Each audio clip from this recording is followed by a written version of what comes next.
The Dan Bongino Show. Get ready to hear the truth about America with your host, Dan Bongino. All right, welcome to the Dan Bongino Show. Producer Joe, how are you today? It's a wonderful day, Dano. Glad to be here. Joe's laughing because, after I do Levin, I filled in for Levin last night. I usually get to bed late and I wake up super salty the next day, right? You can always tell. And this morning I woke up at like the king of salt. Salt everywhere. Salt spewing from every pore. And it only aggravates me more when I read stories like this Lisa Page story, this FBI lawyer, who's just like, we're just going to ignore that subpoena. Joe's telling me before the show, he's like, well, ignore, like, what would happen to us if we did that? I'll tell you what happened to you. You'd be in jail. That's exactly what would happen to you. I'm going to get into that in a minute, how there's two systems of justice in this country, and you can't have two systems of justice. Folks, you can't have a boxing match where there's two different sets of rules, okay? You can't have two sets of rules where one side's like, listen, for you it's okay to do a groin punch, okay? But the other side, no good. You have to obey the standard above the belt contact, no punches in the back. When I say break. But, well, the other guy gets to do whatever? Yeah, the other guy gets to do whatever. The other guy, actually, he's allowed to knife you in the middle of the fight. You'd be like... Who the hell wants to play that game? No fair. Ladies and gentlemen, the game is democracy, right? In a constitutional republic, nobody's going to want to play the game if these two different sets of rules continue to apply to everybody. Lisa Page, the FBI lawyer, who was subpoenaed to testify in front of Congress. I think we're just going to ignore that subpoena. We don't feel like showing up. No, that's not how this works. Get your butt into the hall and start answering questions up on the hill. All right. More of that in a second. But yes, the salt is flowing today. Pass the salt, Dan. Big time. All right, today's show brought to you by Omaha Steaks. I could use a steak right now.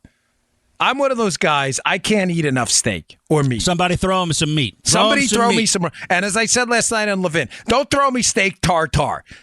Okay? Cook the meat. Cook it. But I am a steak guy. And Omaha Steaks, this steak is delicious, man. I'm not messing with you, man. The steak is delicious. You don't even have to chew it sometimes. Sometimes you just like, you should think, oh, this is so good. Just leave it. Let's savor it. Every bite. Omaha Steaks are one of the few steaks I actually eat slow. Usually I'm wolfing stuff down my gullet. Well, summer's here. This is me ad-libbing because I love to do that. Summer's here. What better way to kick off grilling season than by buying your own Omaha Steaks package? This is a sick deal you're not going to get anywhere else, okay? Grill together and enjoy 24 of the butcher's favorites with the Grill Ready collection for $39.99. You can't beat this. This is great. They sent me some a while ago, Omaha Steaks, some filet mignons, some burgers, folks. Just mouth-watering good flavor, just the perfect mix of marbling and the good tender. I mean, so tender. Oh, I'm hungry now. I want one. Omaha, send me some more steaks. You will love this Omaha Steaks package. By the way, it comes it's fresh. It's vacuum sealed. The stuff is delicious. Right out of the pack. Throw that thing on the grill. Get ready to go. It has the dry ice in it. You can't beat it. Why Omaha Steaks, folks? Because they offer everything to satisfy your grilling needs. They have quality, highest quality cuts with one-of-a-kind flavor. All beef is USDA inspected for quality and aged for 21 days to unlock the full, delicious flavor and tenderness of the cuts. Variety. There's all the best cuts of beef. Bison from Golden Plains, globally sourced and frozen fresh seafood from Worldport Seafood, poultry, pork, veal, lamb, vegetables, desserts. It's all customized, folks. Omaha Steaks gives you the option to customize cuts for your grilling needs. Find recipes, wine pairings, all that stuff.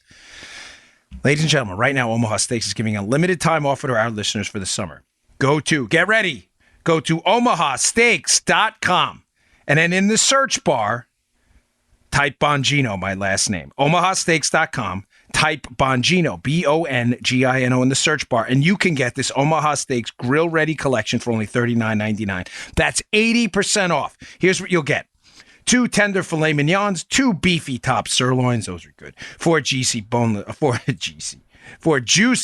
pork chops, 4 boneless chicken breasts, 4 all-beef Omaha steak burgers, 4 traditional kielbasa sausages, 4 award-winning gourmet jumbo franks, 1 Omaha steak seasoning packet, plus get 4 made-from-scratch caramel apple tartlets for free. Again, this limited time package for only $39.99 when you go to omahasteaks.com and type Bongino in the search bar. Get ready for summer. OmahaSteaks.com, Bongino in the search bar. All right. So this Page thing is really annoying me, folks. It's on my mind because Lisa Page, the FBI lawyer who was intimately involved in the Spygate fiasco, the FISA operation, the spying operation on the Trump team, along with investigator Peter Strzok. Remember, Page was a lawyer for the FBI. She was not a special agent. Strzok was a special agent. He was also a manager. He was the number 2 person in the counterintelligence division. This is an important distinction. Page, who was having an affair, as it's alleged, with Strzok at the time, they have these text messages back and forth. These text messages are incredible. They reveal a deep animus towards the Trump team. And folks, this is not irrelevant. Listen, the liberal talking point on this, ladies and gentlemen, has been, well, they're allowed to have their political feelings, and they are. No one is saying that people aren't entitled in a constitutional republic to have political feelings, even if you do have a government job, even if it's in law enforcement. But folks, if you are the lead manager, the number 2 person in the counterintelligence division responsible for investigating Trump and Hillary Clinton, and you're having an affair with a woman, and both of you exchange messages about a deep personal hatred for the Trump team, I think that is entirely relevant, and the American public should know if that animus motivated some of your decisions.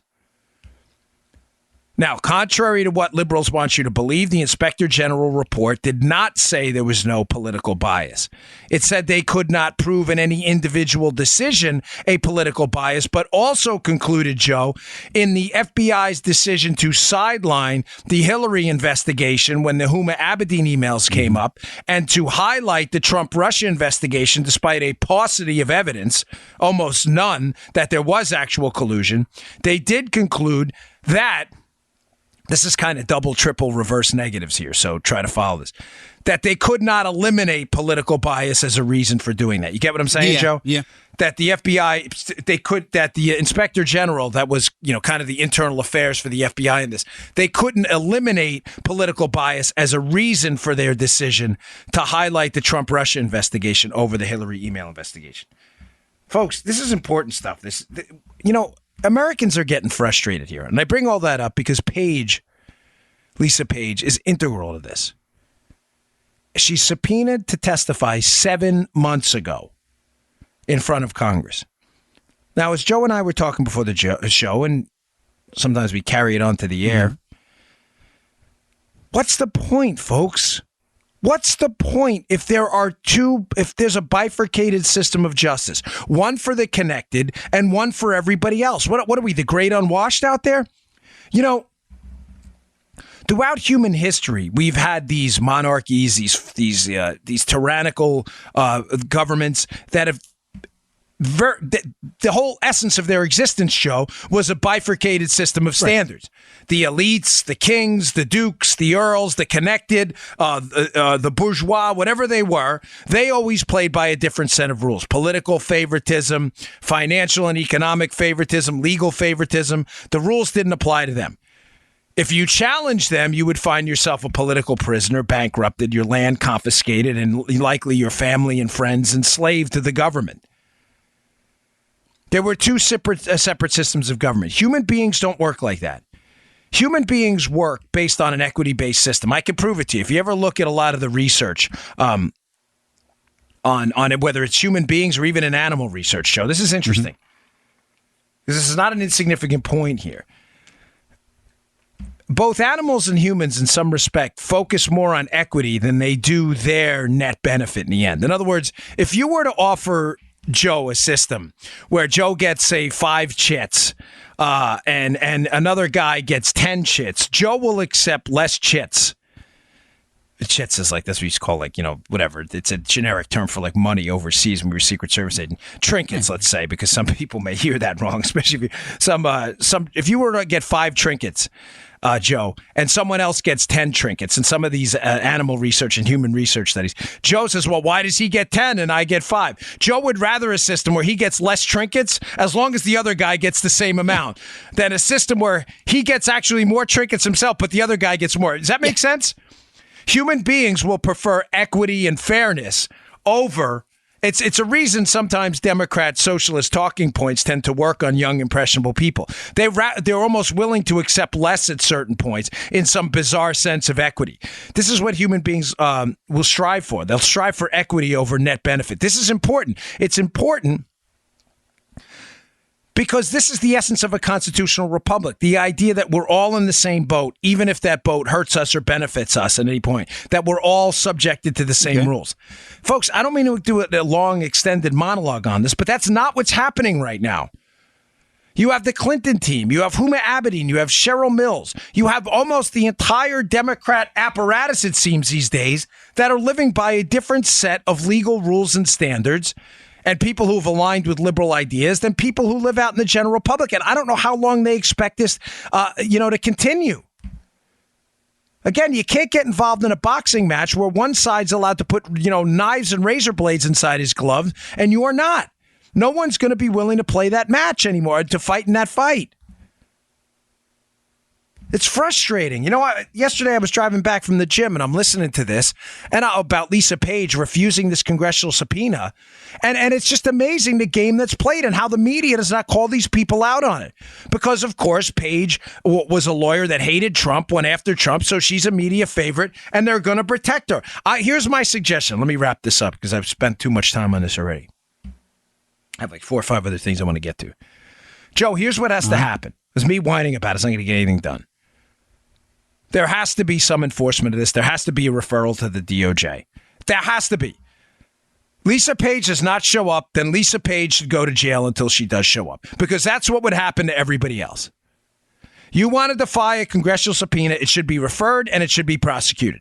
Now, Joe, I'm an absolute believer in the Constitution. I'm a libertarian at heart. If Lisa Page wants to show up and plead the fifth, that's great. She's perfectly entitled in her role as a United States citizen to do that. That is great. And although I wouldn't applaud the decision, I would support it. That is your right. She is not obligated to testify against herself. And if she doesn't want to, show up and plead the fifth. But I'm sorry, you not showing up and basically gaffing off the justice system while the rest of us would find ourselves in a prison for doing so is entirely unsatisfactory. Not going to happen. You get her hauled off you go to jail. Now you want to testify? Okay. All you got to do is show up. Yeah. This is not complicated. By the way, on a little bit of a lighter note, because I know I've been salty today. It's just watching Trump over in London and at that NATO conference before. It made me think of the Secret Service when I was in there. It was when you go over to these overseas conferences. I brought this up on Levin last night.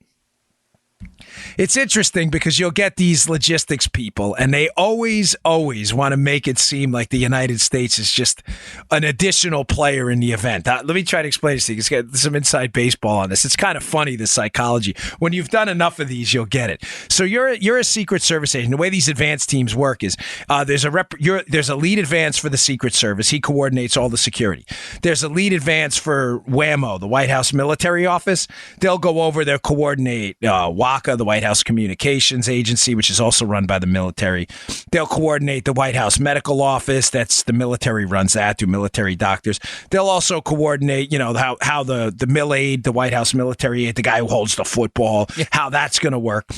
So there's basically a threefer, right? There's the White House staff, Secret Service, and the military that go over and do that. And if you've been involved in any of these, you'll know what I'm talking about. Whenever you go over to like NATO, even within the UN, even though it's on U.S. soil, you go over to any of these ASEAN conferences or these big conferences where multiple countries attend, the logistics people on the ground always want to make it appear that, listen, you guys are just another foreign dignitary here and you're going to follow the rules of everybody else.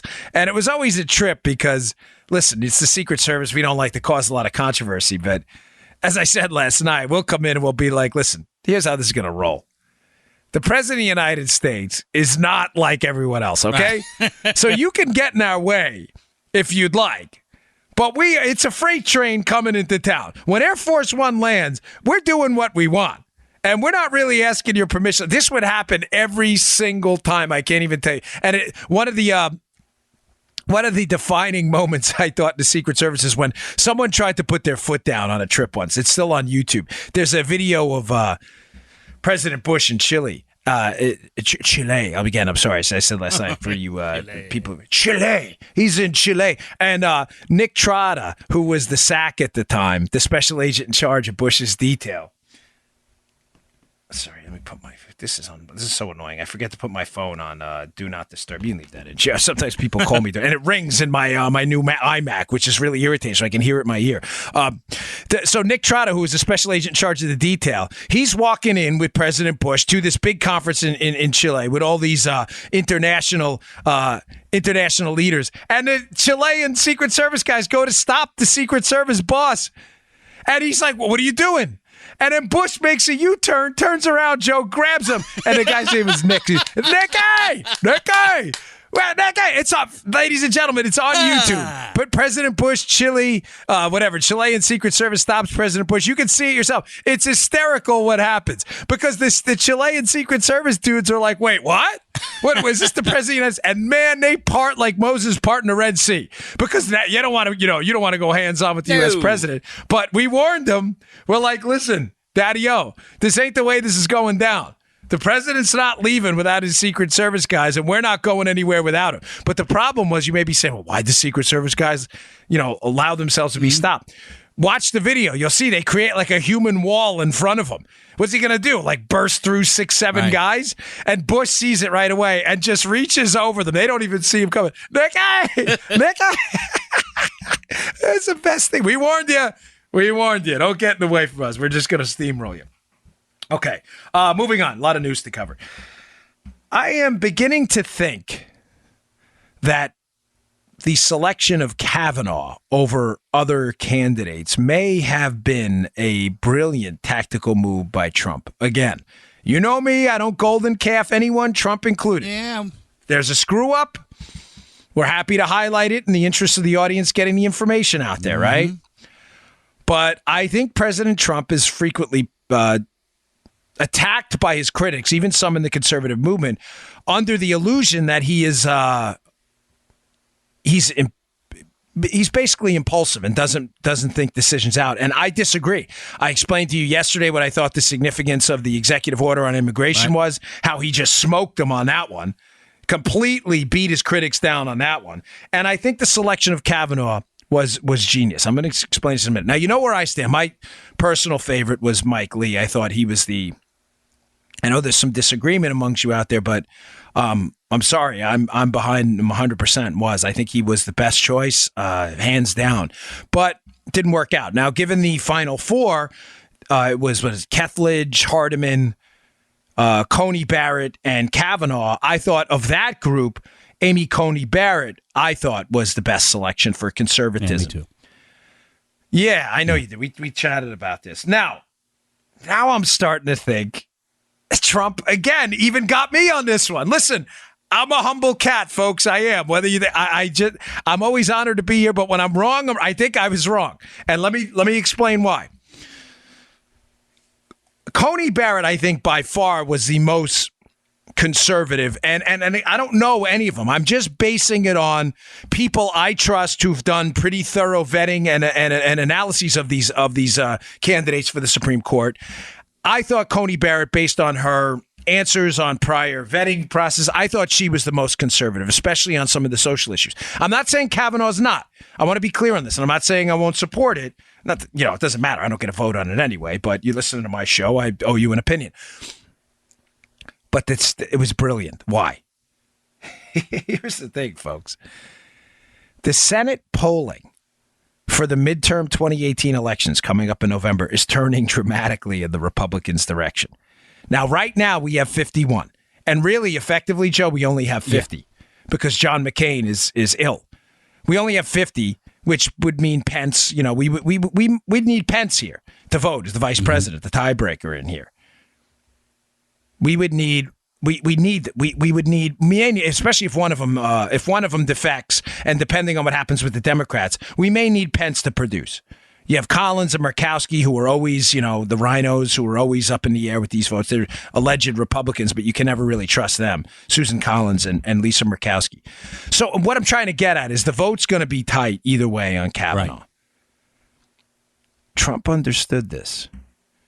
He had to understand this in advance. But now he sees the polling going in the opposite direction. What does it have to do with this? I will bet you he's figuring, okay, Anthony Kennedy, he understands the leftist game, okay, Joe? The leftist game is always going to be identity politics, right? Oh, yeah. Anthony Kennedy is not a woman, nor is Anthony Kennedy black or Hispanic. He is a white male. Now, again, I don't give a hoot about any of that crap. And neither should any Republican, but I think tactically speaking, Trump understands the identity politics game and understands that Kennedy being a white male, that he will face far less flack if he replaces a white male with another white male than if he were to replace, say, Ruth Bader Ginsburg with a white male. I'm not sanctioning any. I'm just saying it's political savvy based on the left's a preemptive counter of what he knows the left strike is going to be. They're always going to strike on identity politics. So he says to himself, and if I'm confusing anybody, Joe, please stop me. But this is important, folks. Trump is a savvy cat. Again, everybody plays him for a dope. He is not. He's figuring right now, I probably have at least one more Supreme Court pick, and that's for Bader Ginsburg. He's thinking ahead, whereas a lot of people are thinking right now in the moment only. Trump's saying, okay, I've got two. I don't have one. I know we probably have Bader Ginsburg too. Ruth Bader Ginsburg's getting older. Obviously, God forbid, not wishing ill on anybody. I'm just unlike the left who would probably do that, which is disgusting. But she is getting old. And he's probably figuring, I have one more pick. Not only that, Joe. In that one more pick, the Senate polling is turning dramatically in the Republicans' direction right now. It looks like Florida, it stands a damn good chance that they can oust Bill Nelson, who's a Democrat down here in my state. That would be a flip. Joe Manchin, Donnelly, Heitkamp are in a little bit of trouble, meaning they could pad their lead. Meaning, after January, if Ruth Bader Ginsburg were to step aside, that he has a larger leeway to lose the Rhino class and nominate a more staunch conservative. That, Joe, he doesn't have now. Also, the less identity politics game.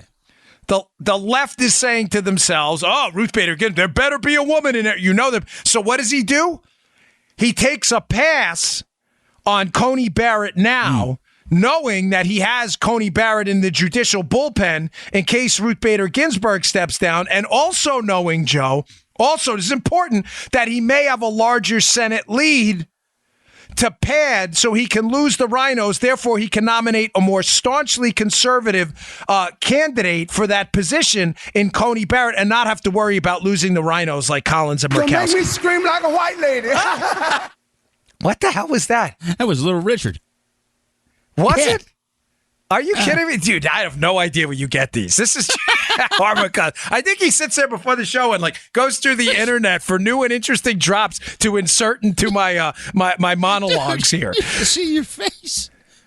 I was like, what the? You know what I thought you were going to? I know, you can see, but you know where I thought? I thought you were going to the Trump one that you love so much. What is that one again? Sometimes you got to pat yourself on the back. Toot your own horn, yeah. Sometimes you got to toot your right. I swear, I thought that's his go-to. But that's it. The identity politics game, and Trump knows it too. And shame on me for again, falling into a bit of the trap here that Trump was playing in the present. I really think that Kavanaugh pick, because a lot of people are slamming him, and this is the only reason I'm bringing this up, folks, to give you kind of an inside baseball about what I think is going on, because there are some people who are slamming Trump, even on our side, saying, well, Kavanaugh's an establishment guy, he's an insider guy. Folks, right now, I'll take what we can get, not what we want. If in the future we get what we want, knowing worst case scenario. I know that this is not a losing attitude. We don't have any leeway here to lose anyone. If Kavanaugh, yes, he has some establishment connections, I get it. But his legal briefings are solid on the Second Amendment, solid on Chevron, solid on separation of powers. If at worst, Joe, Kavanaugh turns into a swing voter, we've lost nothing. We've lost nothing because it was Kennedy who was a swing voter anyway.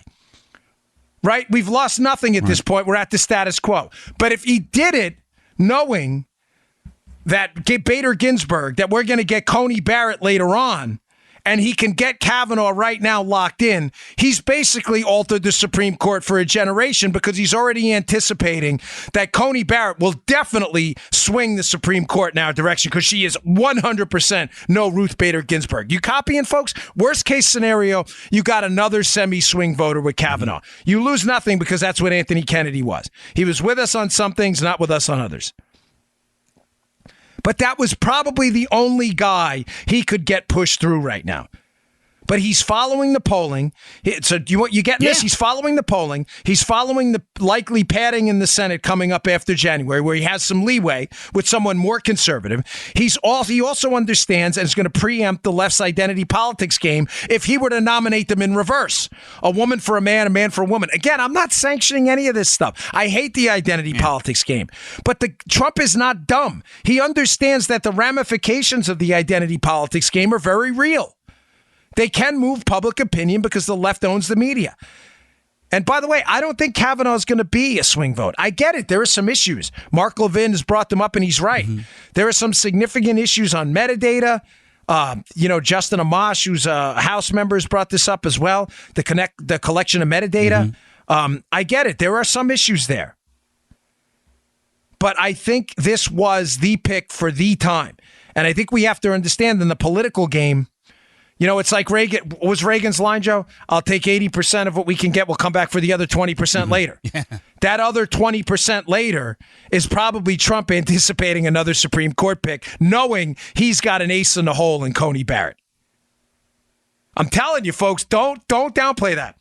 By the way, speaking of that, there's an attack on Kavanaugh that's been materializing that is just entirely disingenuous and ridiculous. I'm going to debunk this for you right now with your liberal friends because it's so ridiculous. Andy McCarthy has a great piece on it, National Review. It's up in the show notes today.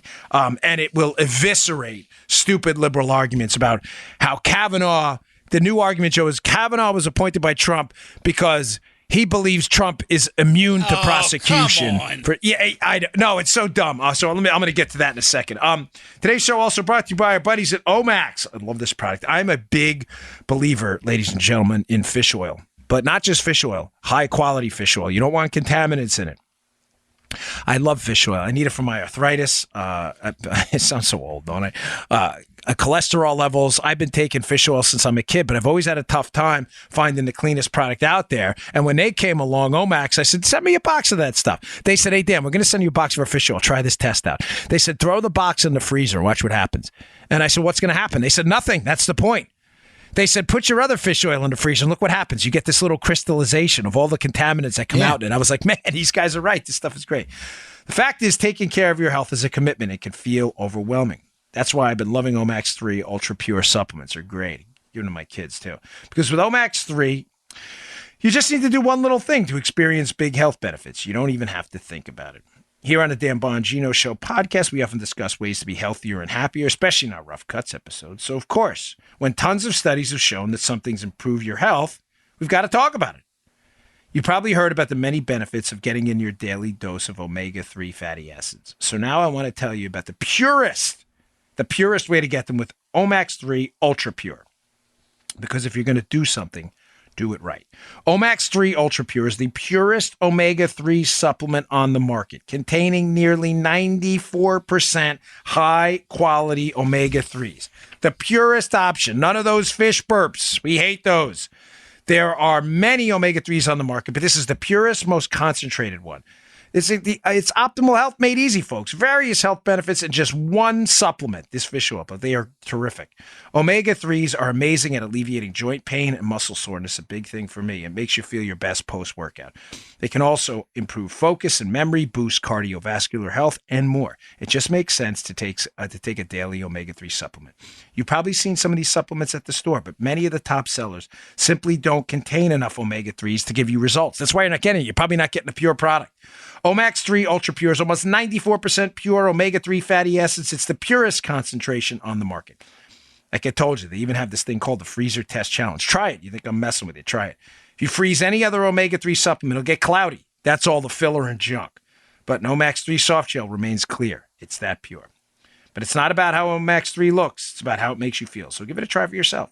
Omax 3 comes with a 60-day money-back guarantee, so you'll have plenty of time to try it and really feel the Omax difference. You won't need it, though, because you won't return it. It's that good.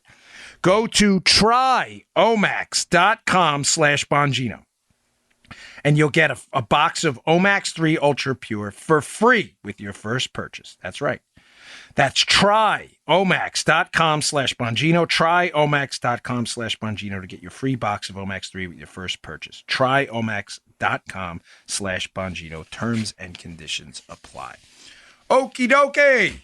So, Andy McCarthy, in another spectacular piece, this guy is my go-to legal genius for debunking stupid legal arguments made by ideologically bankrupt leftists desperate to take people down through pseudo-intellectual arguments. The new argument, again, is Kavanaugh was appointed because he believes that the president is immune from any kind of criminal prosecution whatsoever. Yeah. Sometimes, Joe, I wish this was a video program. Yeah. It may be. It may be. Joe and I are working on some things. You may get to watch this thing live with me and Armacost, which would be hysterical watching us actually. Some people think the audio of me and him interacting. The video, I promise you, is 1,000 times. Especially when Joe almost falls off the chair when I say something he thinks is funny. So, this is funny because McCarthy writes in the piece that the Minnesota Law Review piece written by Kavanaugh that they're using to state that potential Justice Kavanaugh now thinks that the president is above the law is entitled, Joe, I'm not making this up. Ladies and gentlemen, this is not a joke. This is the actual title of the piece. No one is above the law in our system of government. I strongly agree with that principle. This is not a joke. That's the title of the piece Kavanaugh wrote, that the left is saying Kavanaugh thinks President Trump is above the law. Let me read this to you again, in case the stupid is widely infected our society and you need to be immune to this. This is your injection right now. Brett Kavanaugh, Minnesota Law Review. Title, no one is above the law in our system of government. I strongly agree with that principle. Oh, my gosh. Hey, Mom! The meatloaf! What is she doing back there? What is she doing? Ma! Liberals, I don't get it. This is the piece now. McCarthy, in his always eloquent way of writing, writes a nice 800, 900-word piece at National Review. It'll be in the show notes today at Bongino.com. Please subscribe to my email list if you don't mind. Helps us get these great articles out there. I'd like you to read it because it so thoroughly eviscerates your liberal friends' stupid arguments that they will have nowhere to go. Kavanaugh's take in the piece is exactly that. The president is not above the law. Kavanaugh's piece simply makes a very simple point that I thought was understood amongst reasonable, non-emotionally involved people. That doesn't include liberals, of course. All their arguments are emotion. And right now it's emotion based on hatred of Trump. Kavanaugh's argument is this, folks, that the president has to be impeached first through the process before he is subjected to the criminal system. That's it. By the way, that's what the Constitution says. Right. This is not a controversial point of view. The Office of Legal Counsel has already established that the president, while in office, cannot be indicted. Joe, while in office. Got it. Of course, Joe, you're not a lawyer, right? I'm not a lawyer, Dan. No. Okay, Joe, I have to ask Joe this all the time because I know liberals listening to this who are so...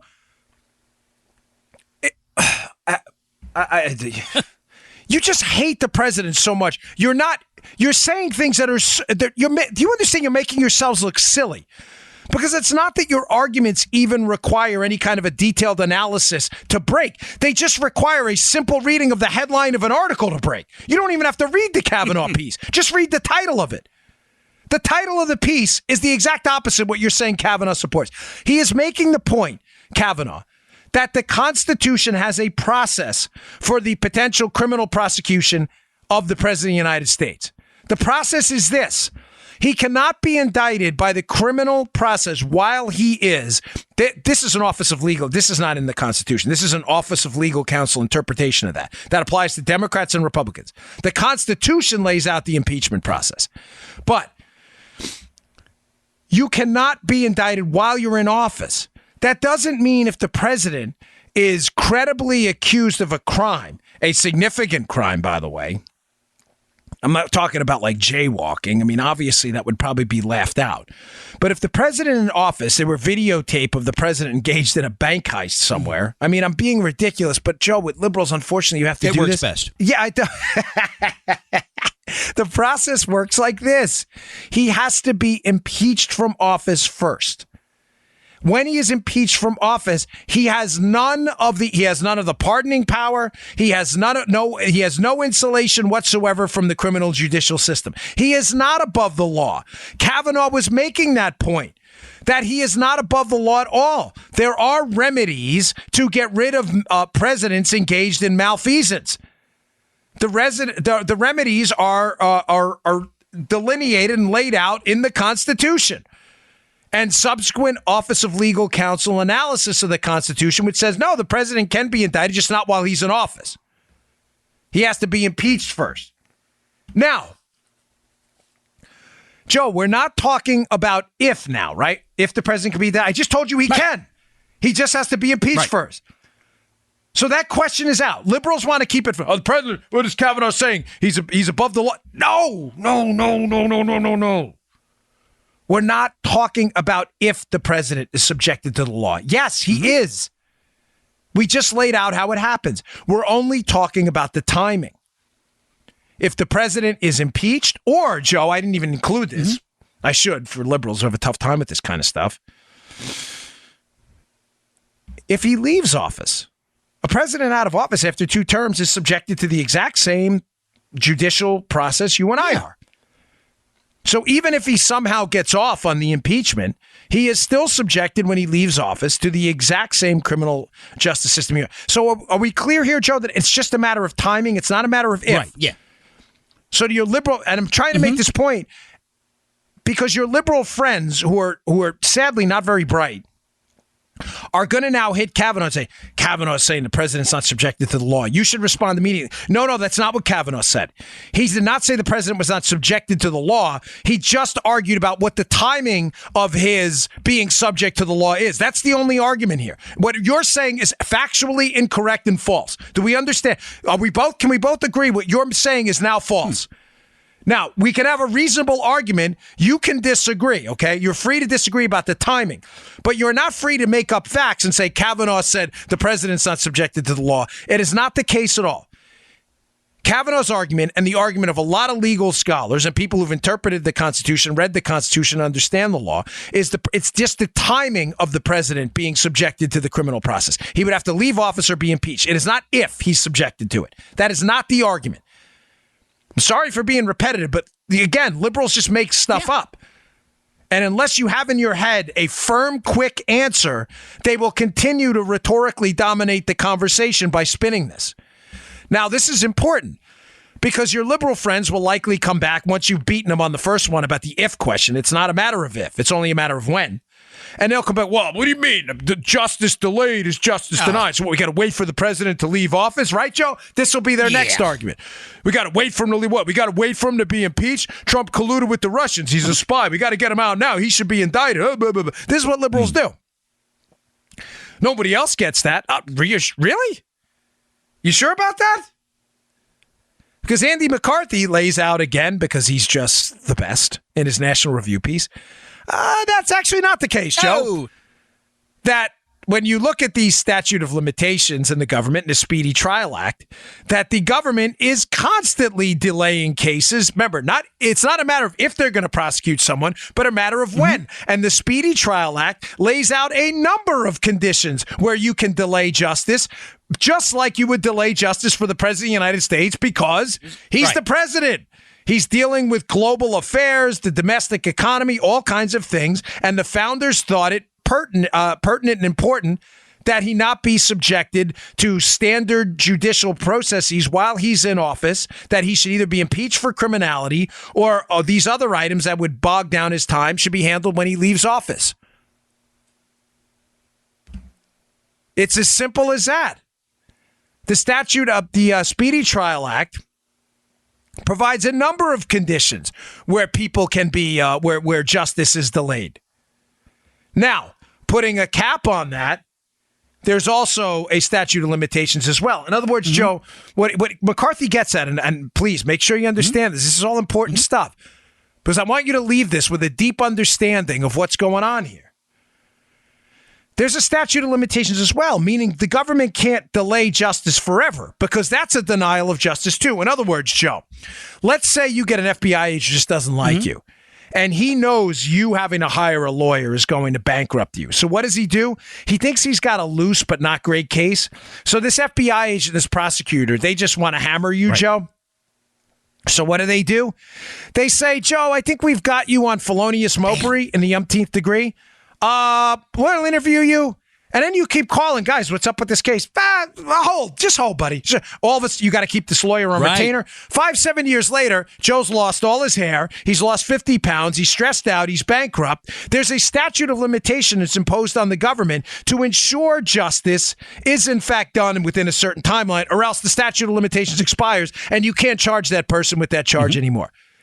In other words, folks, the founders, our constitutionalists, and some of our excellent conservatives out there through the history of writing laws and understanding this understood that justice delayed is justice denied.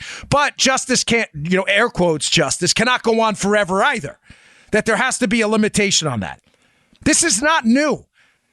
And I bring this up again because this argument by liberals that the when question about the president, not if. There's no question the president's subjected to criminal justice at some point, if he was a criminal, and they can prove it. No question. It's not an if question. But the when question about when that justice should happen and under what conditions is not even unique to the president. So even the liberal argument about what was the president special? No. There's statute of limitation laws. There's Speedy Trial Act, which lays out conditions for a number of folks and conditions where trial would be or a prosecution would be delayed. Folks, I tweeted out the other day, like, socialism is for stupid people. Don't be a stupid person. I'm sorry, but I got an email the other day, and just yesterday, and if you're listening to my show today, you know who you are. And he's like, Dan, listen, I'm a liberal, and I listen to your show and on Levin, and you got to stop, ragging on liberals. Listen, brother, I'm sorry. I can't. I'm sorry. It's just not my, I'm cool with this not being the show for you. I'm sorry. I'm not ragging on Democrats. I've only said that 1,000 times because I have a lot of friends who are Democrats who, frankly, are kind of tired of what's going on, too. And they're reasonable people. We have some disagreements on some stuff, but they're pretty reasonable folks, men and women. I do. I'm not making that up. It's not like virtue signaling. I do have a lot of friends who are Democrats. I'm from New York and Maryland. And Joe's surrounded by them, right? And they're good. They're good dudes. And, we just disagree. I have found liberals, the 10 to 20% of the country, and probably 50 to 60% of the Democrat Party, sadly now, to be entirely unreasonable. And I'm sorry, if you're going to make dumb arguments, expect to be called dumb. If you want to make intelligent, reasonable arguments, you can expect to be called intelligent and reasonable, but I can still disagree. But dumb arguments like the president, Kavanaugh is arguing the president's above the law, is just dumb. All you had to do was read the headline of his piece. But you're not even willing to do that, and you expect me to get into, oh, gosh, you don't want to hurt their feelings. Sorry, I'm sorry, but it's the wrong show. Maybe not for you. All right, I've got a lot of stuff to get to. All right, last one today. We the People holsters. Got to try them out this month. They got to show some love to the female listeners. We the People holsters, some great designs. We the People holsters, for the ladies. Ladies, it's truly sad and unfair that you have to be vigilant 24/7 in regards to your personal safety. Conservative women are facing unique obstacles lately in defense of their beliefs alongside their right to self-defense. Ladies, don't let your experiences go discounted due to the political climate or because of leftist identity politics. As a husband and a father, I want all the women in my family to be properly armed and prepared for if and when scenarios.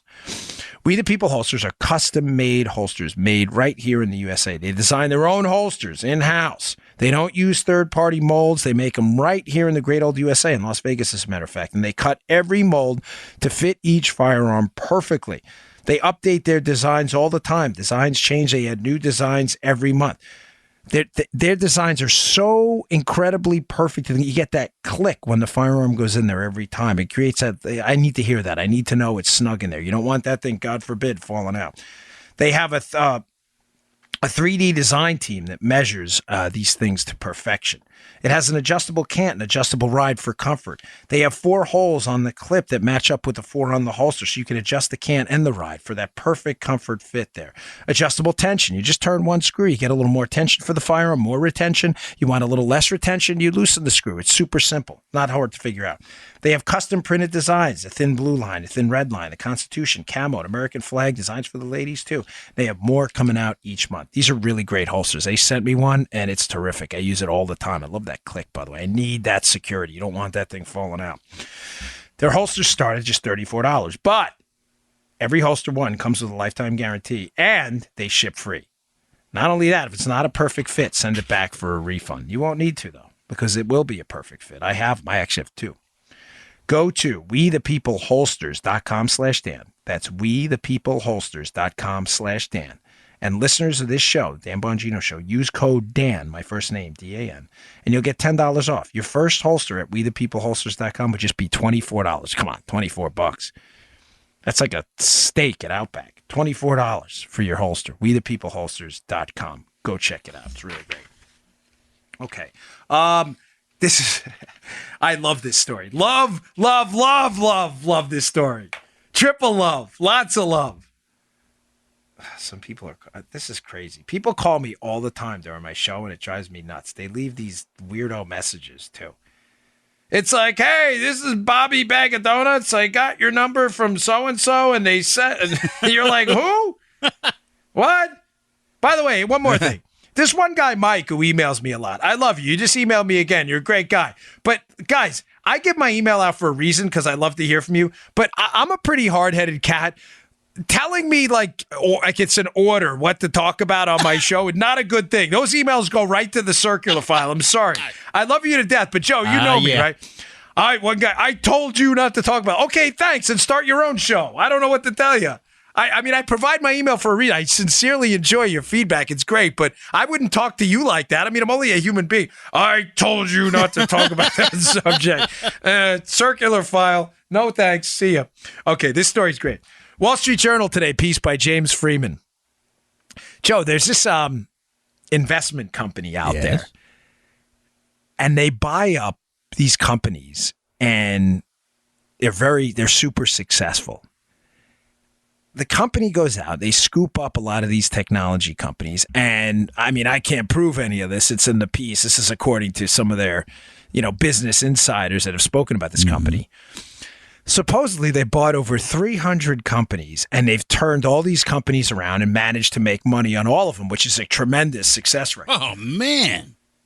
Yeah, I mean, 300 for 300 in business would be... Now, again, I don't have their quarterly filings on each company. I'm just telling you what's in the journal. Either way, we know the company's a success. Who knows if it was 290 or 300 or what, but...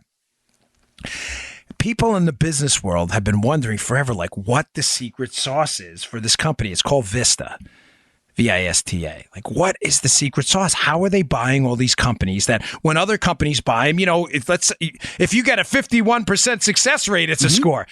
All of them, like, that doesn't make sense. How are they buying these companies, Joe, and turning them into super successful ones without at least one of them going down? So everybody's hunting for the secret sauce for Vista. I read this piece. I was like dug in like a tick. It was so good. So industry insiders have been desperately trying to get the secret formula. Apparently this company Vista, anytime you go into the secret formula, I'm not making this up, it's not a joke. Their secret formula database, they can track any person who either downloads it or looks at it because they're so paranoid about someone getting their formula. Now, the formula has leaked. And it's the greatest thing ever. Apparently, some insiders from Vista are now speaking out. Let me read to you the secret sauce, which, by the way, will be shocking to liberals. But to conservatives listening, you're going to be like, that's the secret sauce? No, I'm not kidding. But it's great because it makes my point. How dopey liberalism is. Okay. From the James Freeman piece in the Wall Street Journal, former employees talking about Vista say Cost cutting is critical to Vista's model. Oh, that's the secret sauce. Some of the companies Vista takes over are located in markets with a high cost of living, such as Southern California or New York City. To tamp down wages, Joe, and other costs, Vista will relocate part or all of their company to less expensive cities such as Dallas. Many employees won't make the move, allowing Vista to hire cheaper replacements. Vista often keeps the company's headquarters in place and encourages it to expand in lower cost markets. That's the secret sauce. I read this whole article, like waiting for some net present value analysis, some different variable they found, some kind of way to, recalculate a hurdle rate. I did go to business school. I loved it. I had a great time. I can't recommend an MBA enough. I learned so much. That's the secret sauce.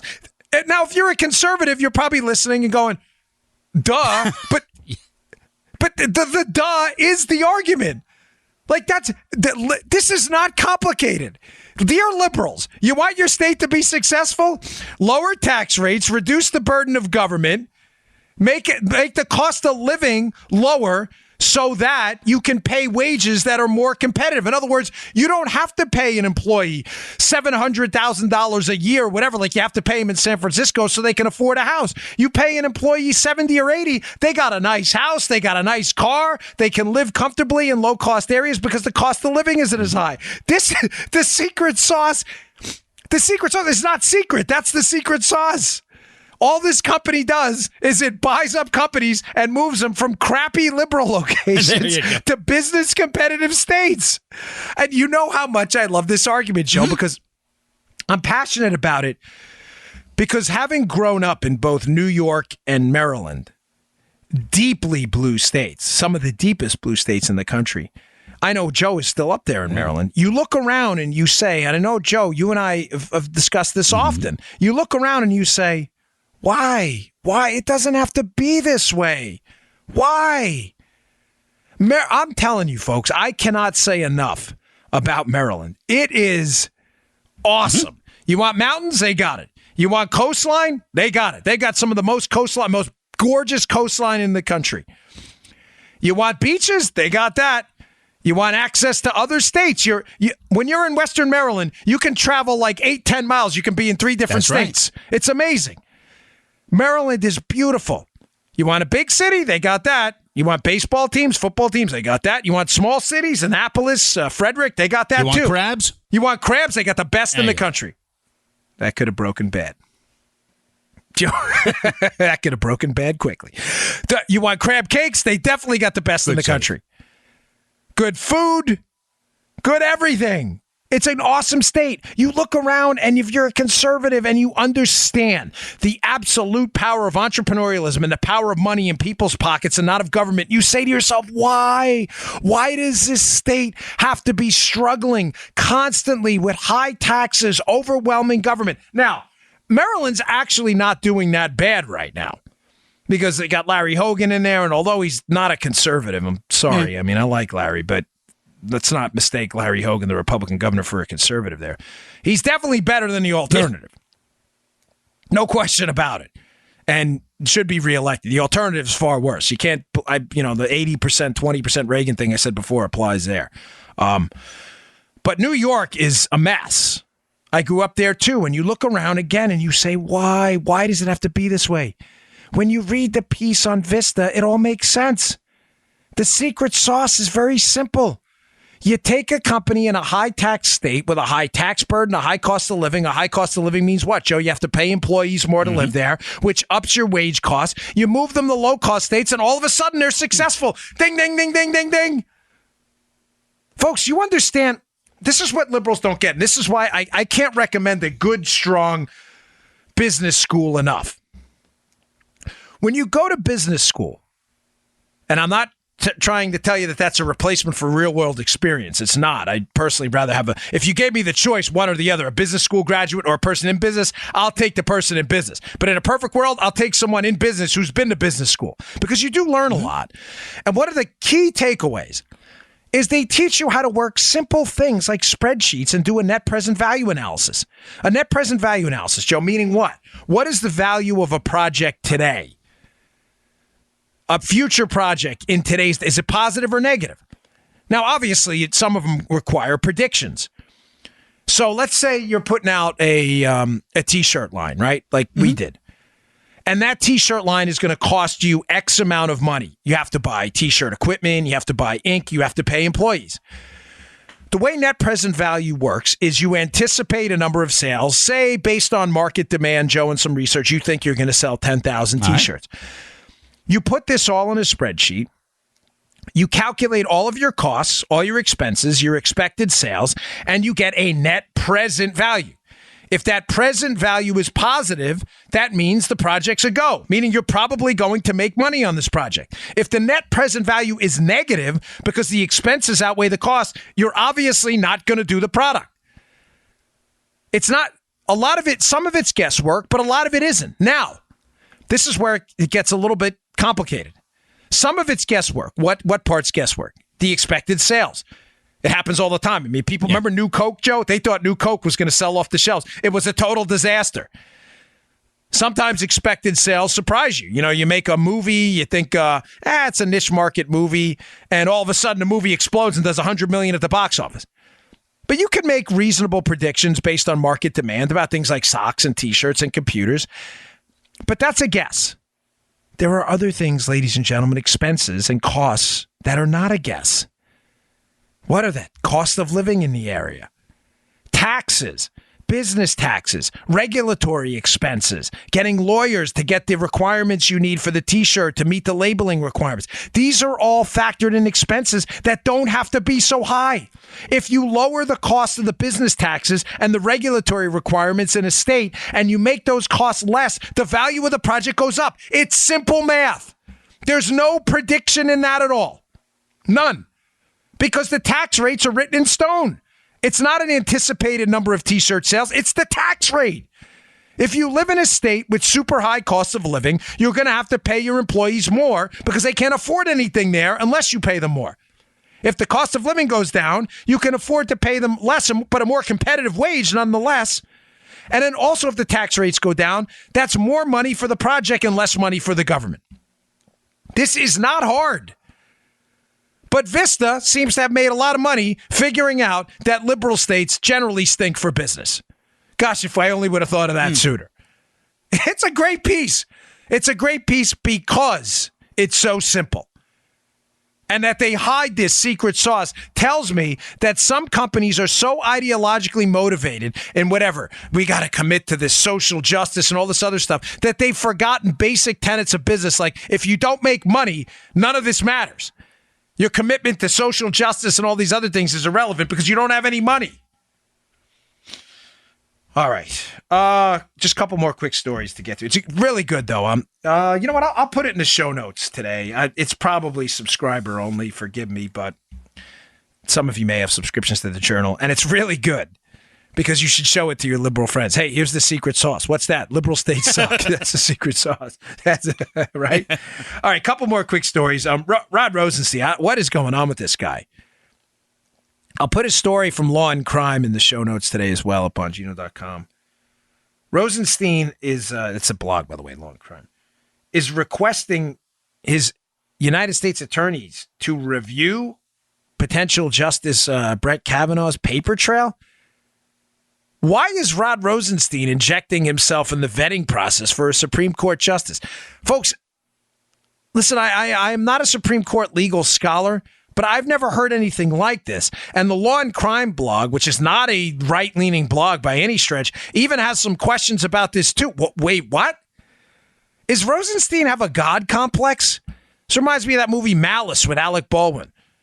I mean, is this guy serious? What does Rosenstein do? Why is he injecting himself in this process? I get it that Kavanaugh has an extensive legal trail, but we're allocating United States attorneys and assistant United States attorneys to assist in the vetting of a Supreme Court justice potentially. This doesn't make any sense, folks. I know my limitations on this. Read the piece though, because I've never heard of this before. And if I'm wrong and you have some information, you know my email me. But this is very suspicious to me. And I really, Rosenstein is a complete train wreck. I don't know where this guy's going with this stuff sometimes. One final story. This is important. In the show notes today, If you have a child in school, if you work in a school, if you know someone in a school, if you know someone who knows someone in a school, I extol the virtues of the Secret Service's study in the past about the motivations behind people involved in targeted school violence, the NTAC, National Threat Assessment Center survey. If regular listeners to the show, you know what I'm talking about. It's an older study. I found out yesterday that the Secret Service is launching a new study this morning. I have a nice sneak peek for you. It's in the show notes. I'm going to give you the 2-page PDF. There's a longer, more extended version of it. The 2-page PDF sums up some excellent research they have done on school safety and school security. The link will be in the show notes. Please give it a read. It talks about things like how to do an analysis beforehand of the threat. It uses some of the Secret Service principles. Things like capacity, planning. In other words, yes, you may get a lot of threats. What's the capacity for the person to carry that out? What's the planning capabilities of that person? This is really, really important stuff. If you work in a school, download it, print it. It's a 2-pager. It's super simple. If you have kids in a school, print it up. See if your school administrator is interested in looking at it. It has some great suggestions on threat assessment, on how to ask questions of these kids, what to do with the information. It is a really, really good report. I tweeted it out. The link will be in the show notes. I'm going to bring it up later on my NRA TV show as well, 5:30 p.m. Eastern Time at NRATV.com. Thanks a lot, folks, for tuning in. I really appreciate it. Please check out the show notes today. These are really important stories. Bongino.com. If you subscribe to my email list, we'll send them right to you. Hey, thanks for tuning in. I will see you all tomorrow. You just heard The Dan Bongino Show. Get more of Dan online anytime at conservativereview.com. You can also get Dan's podcasts on iTunes or SoundCloud. And follow Dan on Twitter 24/7 at DBongino.